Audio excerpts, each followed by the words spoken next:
Milo Yiannopoulos, author of the book Dangerous, New York Times bestseller, multiple weeks. Congrats on that, Milo. Great to have you back. How are you doing? Thank you. I'm doing okay. There are only two men I get up for this early, and you're one of them. So I'm still struggling a little bit. Okay, and I'm not going to go into, because this is a family show. Yeah. It's a family conservative show, so we're not going to get into who the other man is. I like to push it as much as possible. I think people can use I think the kids already dropped off. It's 8 o'clock. No, but some schools are starting later, 8:30. So, all right, earmuffs, folks. My goodness. Okay, so Milo. You're actually taking shelter here in D.C. Imagine that. You're actually in the swamp. Can you imagine coming to Washington by choice, actually electing to be here rather than being here desperate to leave? And you're a Floridian, so are you boarding up your house now? Because now you're a Florida resident, at least for the time being. Yeah, someone has boarded the house up. It is. We're looking at the flight path of this. It's so exciting. It's like being in a disaster movie. It's like, because I love disaster movies. I like the movies where it actually happens, not where they save the day at the end and it doesn't happen. I like the movies where it happens, where, the hurricanes and the tornadoes and everything, ravage cities. The best one is when it tears apart San Francisco, which I think is it Vin Diesel or The Rock? Is it? I can't remember either or. I can't remember which. Yeah, but they're interchangeable. But that one where San Francisco gets flattened is my favorite, of course. But it's going directly over my house. Okay, so this is horribly insensitive. You're actually rooting for the hurricane to make a direct hit. No, I'm not. Of course, it's going to be absolutely awful, but I'm just trying to make the best of it. Like I think most of us are who, have property down there and love the place. It's weird, South Florida is like another universe. People are a bit different down there, but it is lovely. Fun fact about Milo, when I had a conversation with him a few days ago, and I said, this hurricane is really going to hit, and you really need to go shopping and pick up supplies. And Milo said, you're exactly correct. And then he came back with bags from Louis Vuitton, from Gucci, and you had somehow ordered a bunch of very expensive tennis shoes online also as well. Horrible series of lies. Horrible series. It's all true. Every word horrible series. Every word of it is true. Fabrication. That's how you're supposed to get water.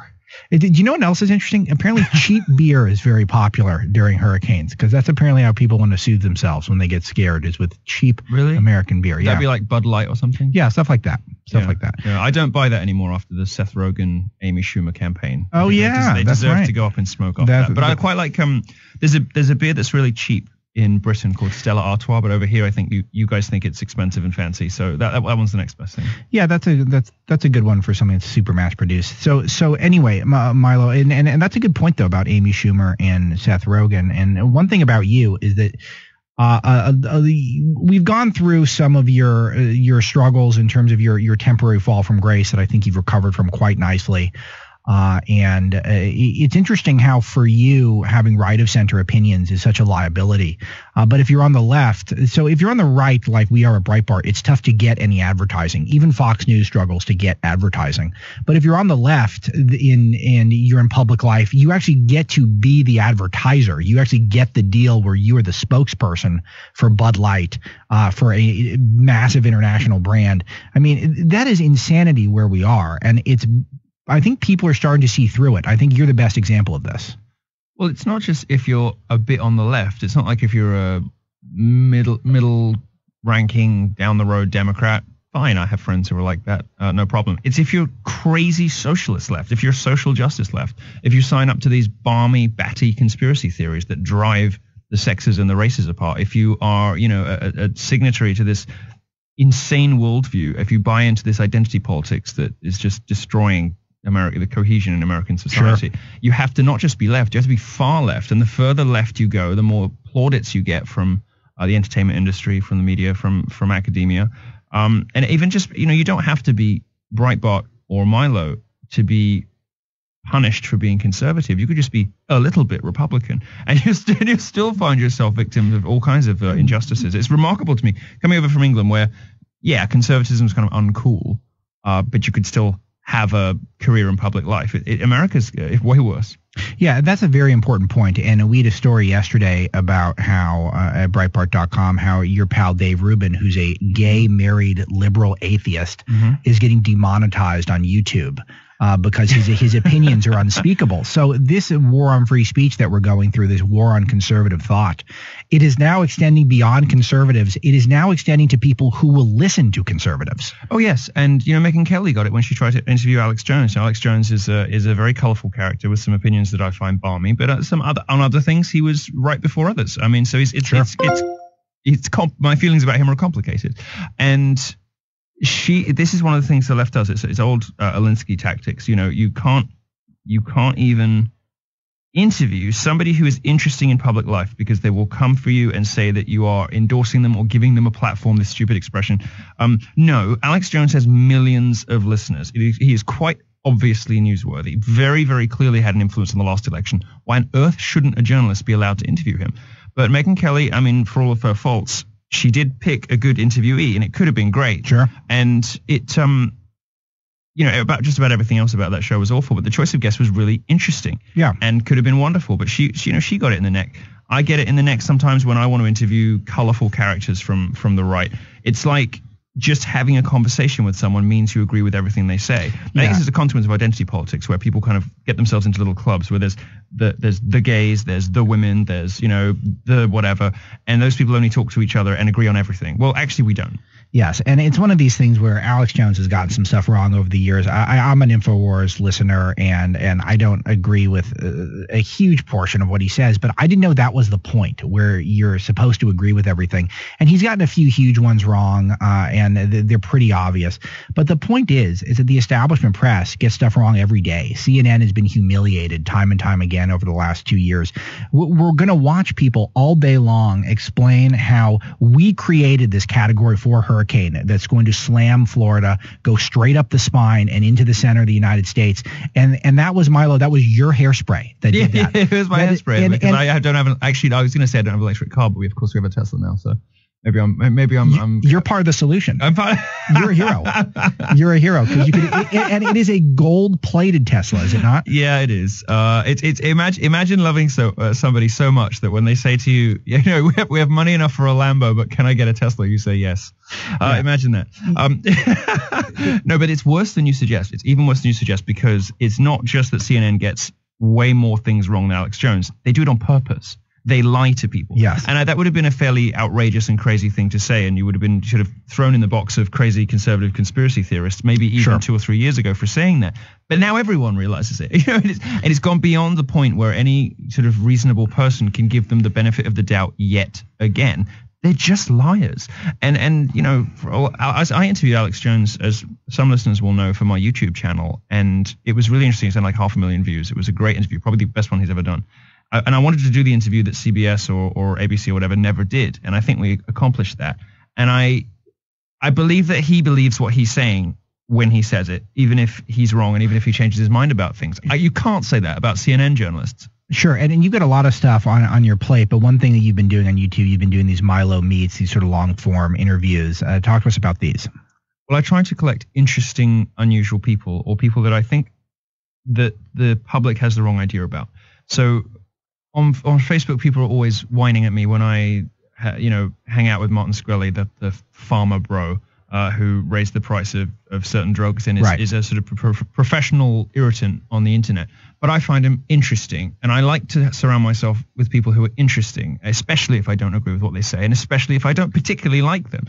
So I found Alex Jones interesting as a person, as a human being, because no one's ever really interviewed him as a human being. They've interviewed him as a sort of pop culture phenomenon, as a conspiracy theorist, as a whatever. They've interviewed him as a sort of dangerous abstract concept. Right. But they've never asked about him, like what his life is like, whether he gets hurt by criticism. I'd never seen that in my life before, so I decided to do it. And I tried to do that as well with other people in the news. So I did it more recently with James Damore, the guy who got fired from Google for daring to say it. He says Google can be very intolerant of different opinions. So for his different opinion, he was, of course, promptly fired. Of course. And anyway, so I interviewed him, and I was trying to understand why he did what he did. He must have known what was coming to him. What he's going to do with his life now, how he feels about it. Much more personal questions of the type that I don't think the mainstream media does anymore, really. I mean, the sort of... But they're not given permission. You have to treat Jones like he's a destructive force. So what I'm saying is that I treat CNN like their destructive force, because, as you say, they're willfully manipulating the news in order to undermine the president. They're trying to nullify an election.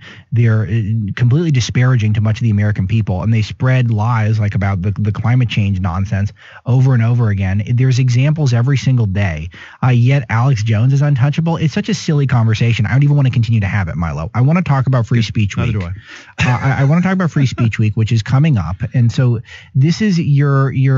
I don't want to call it your revenge on Berkeley. I'm specifically not going to call it that. Vengeance. I'm it's not about going justice. to call it that. It's not about vengeance. It's about justice. So people know that I'm a Berkeley graduate, and I have a lot of experience on the campus, and I was active with campus politics and stuff like that. And you've really seen a go from where right of center views were not appreciated. It was just the beginning of the era where people get shouted down for voicing right of center views. And now we are at the point where there are literally Antifa riots if a conservative dares to give an opinion on a campus like this. So Milo has created Free Speech Week, and you give us the details on what's happening. Well, as many people will remember from February, I think it was. February. I was chased out in an armored SUV from an underground car park. It was very exciting. I was chased out of UC Berkeley by these armed mobs, which actually aren't a joke because they caused $100,000 worth of damage to UC Berkeley, $500,000 worth of damage to downtown Berkeley. People got pepper sprayed in the face, beaten up in the streets while the police did nothing. We're familiar with these scenes now. But I wasn't the first and the only. I was the first, but I wasn't the only one this year to be effectively banned from speaking at Berkeley as a result of the university's policing policies. Happened to David Horowitz, who is a hero to many in the conservative movement and a very mild-mannered gentleman and a sweet guy. Ann Coulter, 12-time New York Times best-selling author, also prevented from speaking by UC Berkeley's, oddly applied, let's say, inconsistently applied security and policing policies. So I've rounded up everybody who was prevented from speaking at Berkeley this year, plus a load of others, for a 4-day extravaganza. Each of the 4 days is going to be dedicated to one of the major threats to free speech in America today. So the first one is Feminism Awareness Day. The second one will be Islamic Peace and Tolerance Day. Third day is called Zuck 2020, about Silicon Valley. Right. Zuck 2020 as in Zuckerberg, who's going to be running for president in 2020, we believe. I mean, I want to see Zuckerberg v. West. I want Kanye to run for the Republicans. If Kanye runs for the Republicans, then I'll maybe I'll vote Republican if I'm allowed by then. Yeah, well, we'll see. Maybe Milo will be a dreamer. We're gonna have to amend.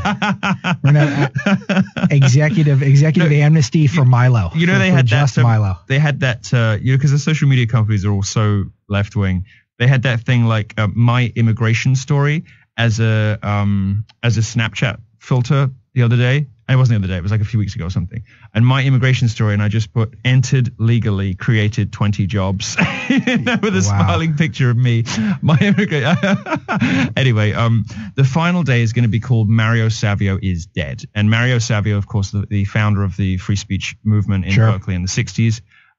We will be giving out inaugural Mario Savio Awards for free speech. I won't tell you who to or who will be giving them. You'll have to show up for that. But I'm excited to tell you, and I think this is the first time that we have announced this publicly, that David Horowitz and are both confirmed, as is Pamela Geller, who I know most of your listeners will be huge fans of.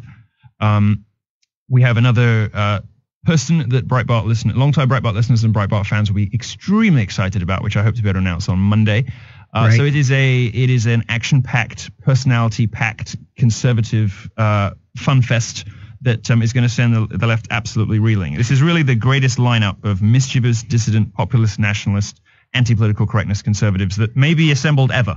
And we're doing it at the home of free speech, UC Berkeley. And this really is their opportunity to draw a line in the sand and say, okay, we've had our fun, but now we're going to let you actually do this because we are legally obliged to, or for them to attempt to undermine this event too. There's another speaker, a more left-wing speaker, who's going to be at Berkeley, I think on the 15th or something, and they have said he can't have the whole auditorium, even though he's had 2,500 people waiting for tickets, he can only fill 1,000 of the 2,000 available seats for security reasons. Well, yes.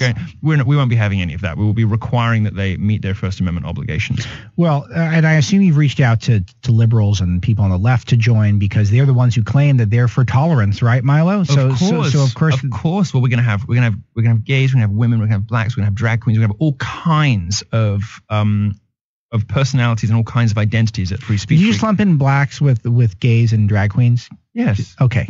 Just checking. Why? Is that bad? I don't know if it's I don't know what the rules are. I was just making that observation. I don't care what the rules are. I don't know what the rules are. I'm not interested in what the rules are. I'm interested in what's inside people's heads. Okay, so I'm interested in what people believe, not how they look on the outside or who they want to have sex with.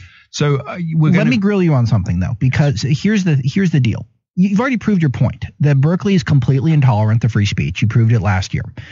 These campuses, and we're going to get into a couple of stories that we have on the front page of Breitbart now with you later on about the closing off of the American mind in academia that are just so stunning. And they're not going to surprise you, but they'll surprise some of our listeners who are still buying the myth that academia is open-minded. But you've already proved your point. So why are you going to risk your life, going to risk your safety, put a bunch of capital on the line to prove a point you've already proved? Why are you doing it?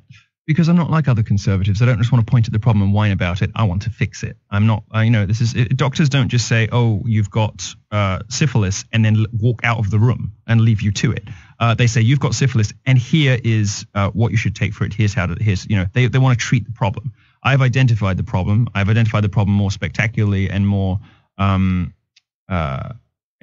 sensationally, I guess, than anybody else. I've identified the problem in a big way. It was big national news. And now I want to go about fixing it. And by fixing it, I mean, I want to beat UC Berkeley. I want to force them to police properly. I want them to force them to be as helpful with us and as compliant and as good colleagues as they can be with us, so that as a conservative event for the first time perhaps in half a decade can successfully be staged at UC Berkeley.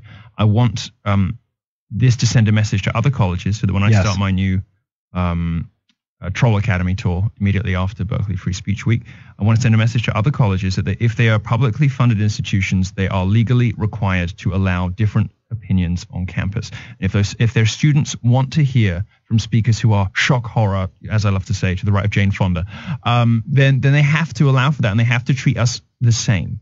They can't jack up these crazy security fees when they don't for other speakers, who have different politics or whatever. They must treat us blind to our viewpoints. And so, rather than being like, establishment conservatives who will write long, meandering, impassioned essays about the problem, I actually want to show up and do something about it. Bill in Ohio. Bill, you want to talk about Steve Bannon a little bit and DACA? Go ahead. Yes. Good morning. One of the things, I'm a little bit older than you gentlemen, and I lived and was active during the civil rights movement. And the bottom line is I look at Steve Bannon as a guy who gets it and who has a long game and understands our opponent's long game. And, and what I'm saying, when you talk about DACA, we're talking about DACA. We get too emotional about it. We need to see it for what it is. It's part of the left's long game, because all they want is control. I mean, once they get control, they'll sort the other stuff out. That's the way they look at it. But one thing I never hear anyone talking about, everybody talks about the jobs they're taking away from American citizens. I look at, they're taking jobs away from teenagers and college kids home on break that used to be jobs that they did.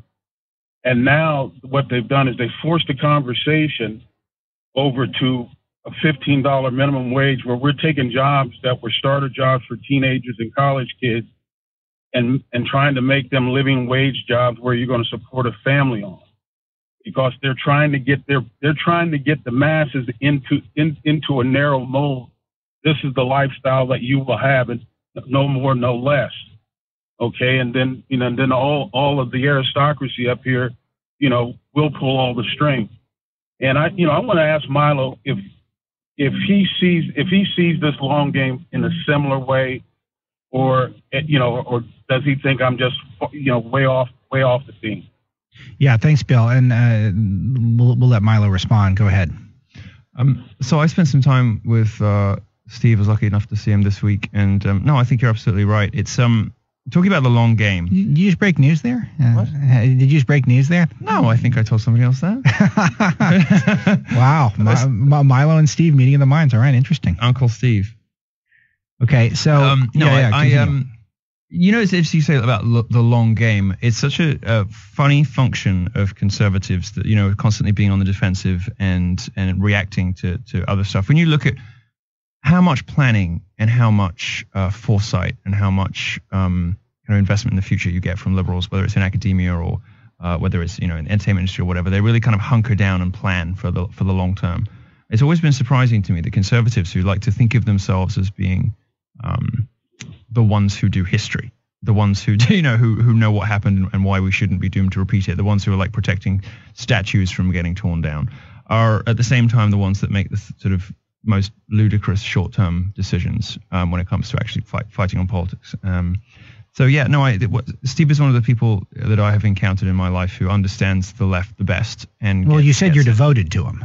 I have. No, I'm the founding member and life president of the Steve Bannon fan club, which I only get told Politico to annoy you because I know that you enjoy it so much when I praise you in print.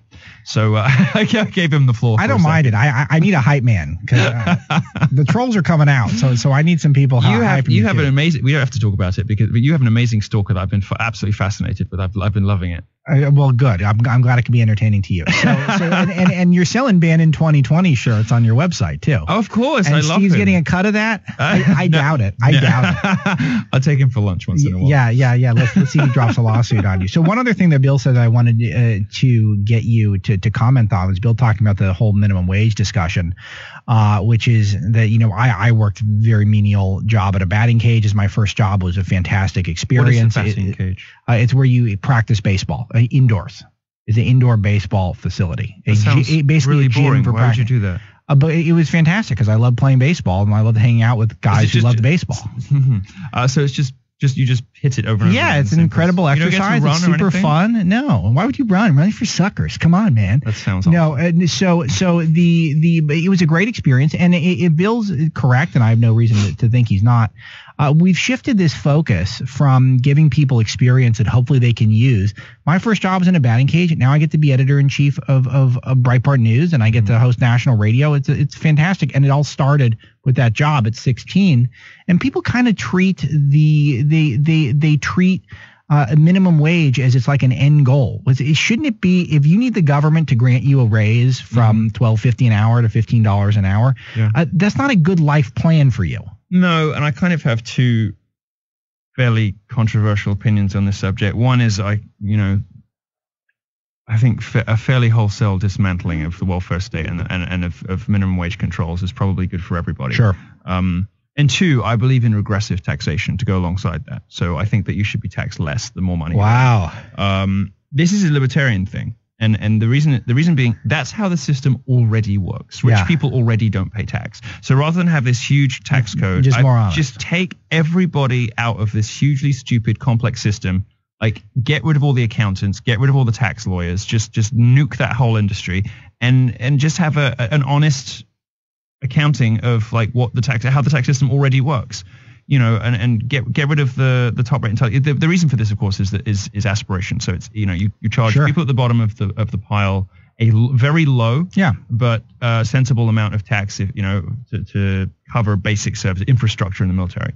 And then as you get further on, you start to earn like, you know, 500, 600, a million. You get taken out of tax as a reward basically for the number of jobs you're creating, the value you're creating in the economy. But for ordinary people, it's an incentive to hop up to the next tier to get that promotion. And the idea is that everybody's incentivized to work harder, which has great knock-on effects. What, incentives? Not just getting a handout from a politician to buy your vote? Crazy, I know. But yeah, so I would take it way further than probably even you guys, and actually set up real, honest financial incentives for people to work hard, improve their lives, Mark it down, the lives folks. of their families. Mark it down, folks. It's September 8th, 2017. Milo said he's willing to take it further than I will on a certain topic. So just note that. I want to memorialize this moment. Okay. No, regressive taxation. It's already how the system works. We should just be honest about it. I have tons more to ask you about Milo, but the calls are fired up to speak to you, and let's get more of them in here. Don in California, line 3. Good question for Milo, sir. Hi, Milo. It's a pleasure to talk to you, my friend. I really respect your understand and all the marks and the minutiae that you're wading through to get your point across, but I stand with you, brother. I understand that you're on schedule to come to Cal State Fullerton. Yes, I am. Can you say when that is yet, or is that? I don't think we're announcing the date just yet. I think somebody leaked it, as always happens. So UC Berkeley leaked the date. Leaks a speculative list of speakers for Free Speech Week, and I think they did it to give Antifa a heads up so they could mobilize ahead of time. Wow. I mean, I don't mind accusing him of it because there's no other reasonable explanation for it. Why would they go to the press on the record and give the names of people we hadn't even officially invited yet, unless it was to drum up opposition to the event? There's no other reasonable conclusion to draw. So Cal State Fullerton, somebody has let you know that I'm speaking there. I think probably, again, Cal State Fullerton has gone to the press or something. Yeah, definitely doing it. I'm pretty sure that contract's signed. We have about 40 dates coming up in the next 7 or 8 months, so I can't tell you definitively, but I think we're signed there, and I think we're pretty sure we're going to be there. Don, I have a question for you. Do you live in the Fullerton area, or are you connected to the school? I do. I do, and I wanted to address one issue that show you the difference between the Berkeley police and the Fullerton police. Mm-hmm. Fullerton PD is very stealth police department, and they don't put up with much BS. And unless, and this, I guess, this is a statement and a question at the same time. Would the campus authorities limit what the Fullerton police can do to squelch Antifa? So it depends. Some campuses have their own police force, and they are licensed badged officers, but they work specifically on campus rather than for the local town. And so when that police force and the other local police force get in touch with one another, and the university gets in touch as well, and all the rest of it, sometimes the university has the say on policing strategy. Sometimes it's the local mayor. Sometimes they come to an accord because they all have the same politics and they all want the same things. So in DePaul, for instance, where famously we had the stage. DePaul is Chicago? Yes, DePaul in Chicago, where the stage was rushed by Black Lives Matter protesters. DePaul University instructed Chicago PD to stand down. So I was having a fist swung in my face. Microphones were being snatched. The audience was completely derailed. But the vice president of DePaul was telling Chicago PD not to intervene, despite the fact that I was saying on a mic, on stage, will someone please help? Okay, Don. So the answer is I don't know, and we can't give any guarantees. It's really up to the cluster of institutions that make those decisions, and it's different for every school. And Don, I should know this, but is Cal State Fullerton, they're not quite as left-wing as some of these other places, are they? Or have they gotten... No, but they're still a part of the Cal State.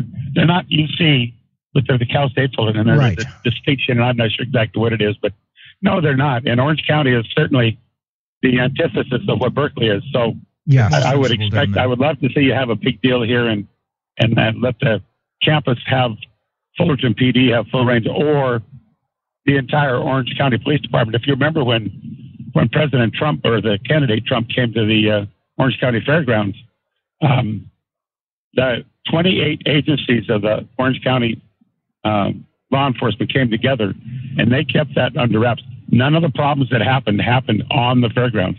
They all happened outside. Don, I think we get the gist here, and I want to get more people in here, but it's a very important point, and just shows you that municipalities and localities like Orange County are just going to be better at policing themselves.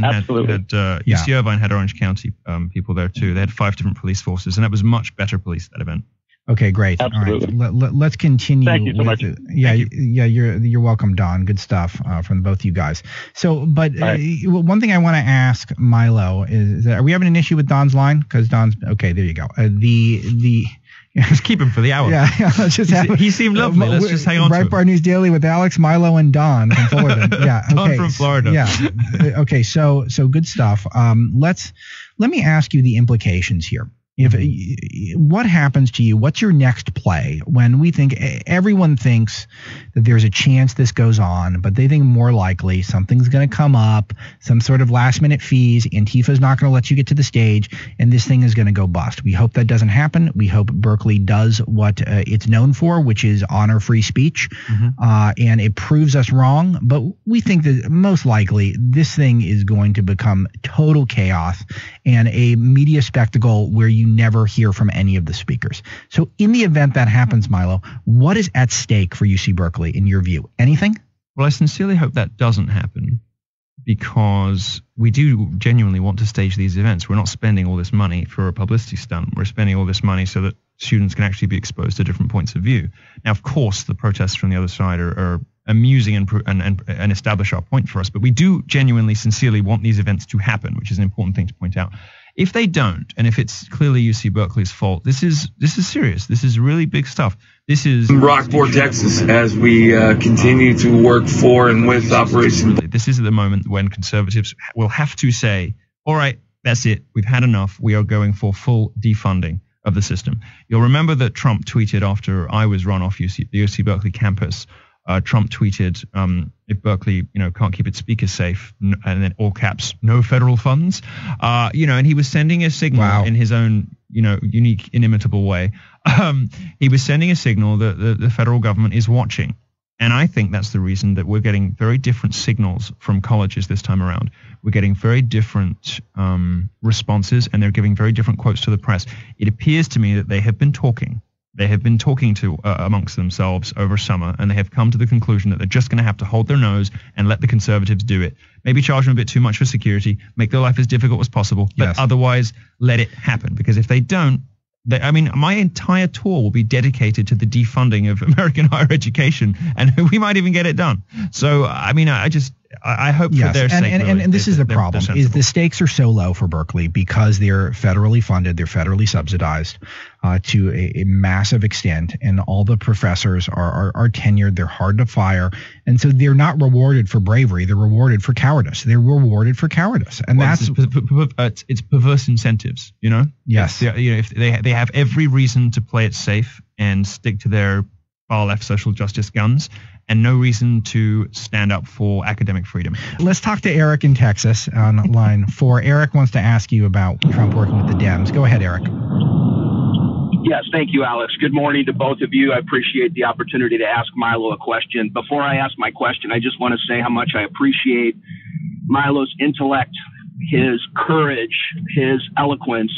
You, sir, are one of the most powerful weapons we have in our quiver. You're fighting for my children is the way I look at it. So thank you for what you're doing. Amen. I want to ask you guys, what you think. I've been on the Trump train since August of 2015. I was a Rand Paul supporter, and I switched early on. And I took a lot of abuse. I've lost some friends over the last 2 years. It's been hard. We're in a position where we have a weak Congress that can't seem to do what they promised. And I see the president making a move here as a change of tactic, but not of ideology. I want to know, Milo, do you agree? Do you think what he's doing is an effort to box the Democrats in and get what he wants in terms of his agenda down the road? Or are you concerned, as I've heard many on my side of the field, such as Ann Coulter, for example, a voice over the last day or two? What's your read, sir? I'm curious. Thank you for the question and for the lovely words. Let's pot down Eric, and then I think Milo can respond. I would never dare question anything that the great Queen Ann Coulter has to say, and I think on this she's right too. It does seem like there's something bad in the air in the Oval Office. I just hope it's not. I hope it's not the case that Trump is allowing his natural instincts to annoy and upset and troll people to actually drive him into bad policy decisions. Like, is he really more concerned with upsetting and blindsiding and overruling Paul Ryan than he is about doing the right deal or, sending the right messages to his? But I don't know. I think it's reasonable to say that lots of Trump's core supporters and his base are at least they have one eyebrow raised, to put it mildly, at this point. And I think, one more of these and then we'll start to really have a discussion. But, right. And Milo, we've gone into this in some detail on the show, is that the Republicans put out a terrible plan. The Democrats put out a terrible plan. It's sort of dividing by zero at that point. You're going to get zero. And the president has has been let down so many times by Mitch McConnell and Paul Ryan and the establishment. That's all pretty obvious points. But the thing that I'm concerned about, you start connecting the dots, and we've got some big stories coming out this morning, one in particular from Neil Monroe, trying to get White House to comment on this before we go forward with it. But it's about Jared Kushner helping top Democratic senators lobby the White House for DACA amnesty. We know Ivanka's been a big DACA amnesty dreamer proponent. And this is the sort of thing where this is not what we voted for. We didn't vote for Jared and Ivanka to push for amnesty for people. And it's the sort of thing where we don't know how seriously the president is taking their advice. And if it is seriously, that's a major problem, man. Well, the country turned down McCain and turned down Romney. They very specifically and clearly do not want President Javanka. They very obviously do not want that agenda. They do not want that set of ideas. If you want, this sort of wishy-washy, slightly right of center, bleeding heart, compassionate nonsense. This sort of emotional incontinence that the pair of them seem to exhibit. It's not what America voted for, and it's not what they want. I mean, Trump gets more popular when he sticks to his guns and sticks to the reasons he was elected. And if that is changing with the exit of his former most senior advisor, and if that is changing now that the balance of power shifted in the Oval Office, I think he's going to find a lot of his support evaporating. Yeah, and one of these things where Lindsey Graham's going to, I think, come up on the show a little more often because he's actually seems to have the best plan to repeal Obamacare, so it'll be very interesting to see how that goes. But he's no friend of the anti-establishment right on immigration, and there are reports that around the same time Jared was lobbying the president for more DACA amnesty, that Graham was pushing for something to go way beyond amnesty for the Dreamers. And so that's what we're concerned about. This is a slippery slope down to an establishment open borders policy that's just going to backfire. Okay, so I want to ask you about a couple other topics. Milo is our guest. Pick up the book Dangerous, also available now in audiobook, which is fantastic. It's really good, by the way. I was listening to it because I sometimes watch myself on YouTube to help fall asleep at night. And I was listening to the audiobook last night. It's really good. Okay, good. Well, Milo endorses his own audiobook. So nobody else is going to. I may as well praise myself. I get one compliment a year from you. The rest I have to give myself. I give you plenty compliments and an hour of live radio to sell product. I mean, that's pretty high praise. Okay, so let's so I want to do a little rapid fire. We got about 7-8 minutes left in the show and a ton to get to still. Okay, a Wall Street Journal put out a big story yesterday. Americans losing faith in college degrees, according to polls. A lot of these are men, young adults, rural residents increasingly say college isn't worth the cost. What do you think? It isn't worth the cost. And there's a lovely tradition in America, which we don't have in Europe, of homeschooling, and long may it continue. And hopefully it will. I mean, look, if I think about how smart my mom was, and my mom had, many flaws, many faults, but definitely smarter than any of my high school teachers, and probably smarter than most of my professors. I think she'd have done a better job with most kids than most professors. College degrees are seems to be a prerequisite for moving in certain circles in America these days. But if you look at what students are actually teaching, in many cases they come out less well equipped to deal with the real world than they were when they went in. Absolutely. They come out dumber than when they started. If your child is considering any subject that ends with the word studies, immediately remove them from the education system, because they're going to come out stupider than when they went in. Okay, Camille Paglia, who is a feminist writer, usually for Salon and other left-of-center publications, has said that transgender propagandists are committing child abuse. This is from a feminist, lesbian, atheist thinker who says transgender propagandists committing child abuse. Your thoughts?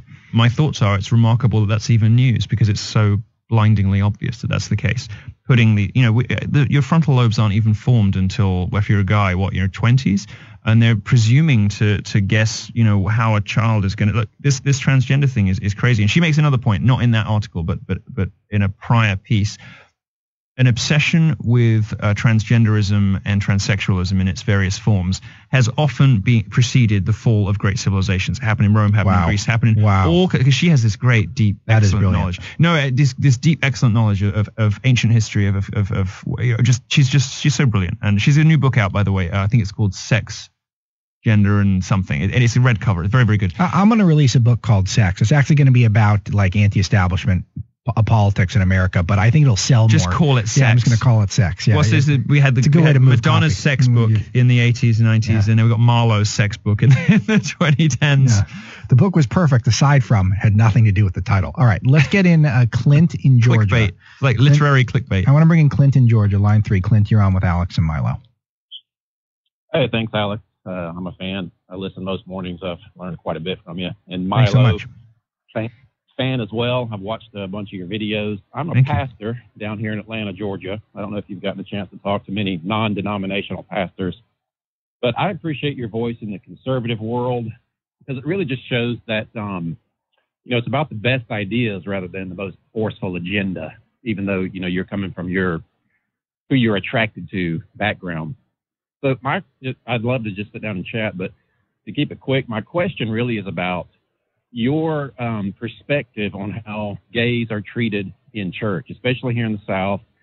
I'm a non-denominational church. I'm not sure if you're familiar with that. There's a lot of Baptists down here. Some people think that being gay is an automatic ticket to hell. I do not. I consider you a brother in Christ, even though you're Catholic. I wouldn't mind, I'd be running the place inside a fortnight. A fortnight specifically. Anyway, on the clock. If you've encountered the issue, how gays, that do consider themselves Christian are treated, whether they're allowed to serve or, the level of humanity they're afforded, considered subhuman. Sure. I don't know. Thanks for the question. I'd love to chat, but thank you so much for the question. Well, I can tell you, some people who listen to me regularly and read my stuff regularly will predict what I'm about to say, but it is true, and I'm going to tell you again anyway. On the rare occasion that, I can only speak to personal experience from Catholic churches where people, and Catholics are the most compassionate and lovely people that you'll ever meet, because they know it's a church for sinners, so they're pretty welcoming of just about anyone. I will tell you this: I had a college tour where there was,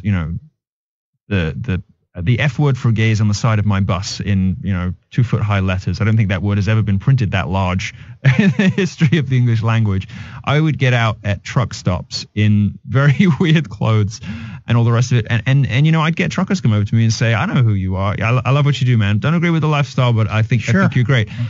Contrast that with the attitude from social justice elites on the coasts, from, whether it's BuzzFeed bloggers in New York or the Hollywood elites on the West Coast, to gay people with the wrong opinions.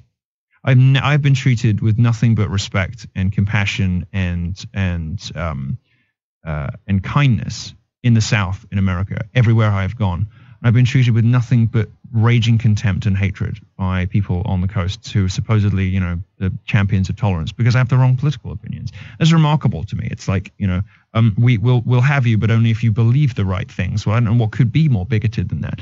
I have been on the receiving end of more, fact-free, prejudicial bigotry from people who have crowned themselves as supposed champions of minorities as a result of what I say than I have ever experienced from people of faith in the South here or back in Europe. And I can say that with absolute sincerity, and most gay people I know agree with me. Yes, I think that's totally accurate, and it's something that if you're not listening to shows like this or following Milo online, remember to Google Milo. Make sure to check out his Facebook page. You're so good at this. Thank you. Pick up Dangerous, must-read book, New York Times bestseller. Despite their cooking the book, still made it, which is impressive. What a powerful voice, and we'll have you back soon, Milo. It's such a bummer for me because I wanted to ask you about the new AI, which actually determines if you're gay or straight. Actual gaydar. Yeah, actual gaydar. Do you know that you can tell if someone's gay from their face? Yeah, apparently you can. Charles Murray. I'm going to put you in the algorithm. Charles Murray now can't walk around Harvard without a police escort. Betsy DeVos doing something incredible, scrapping Obama's campus sex policy that was using really the government against young men. So tons of stuff. But maybe we'll have to do a podcast on that or something, Milo. I think we will. Watch this space. All right. Appreciate your time.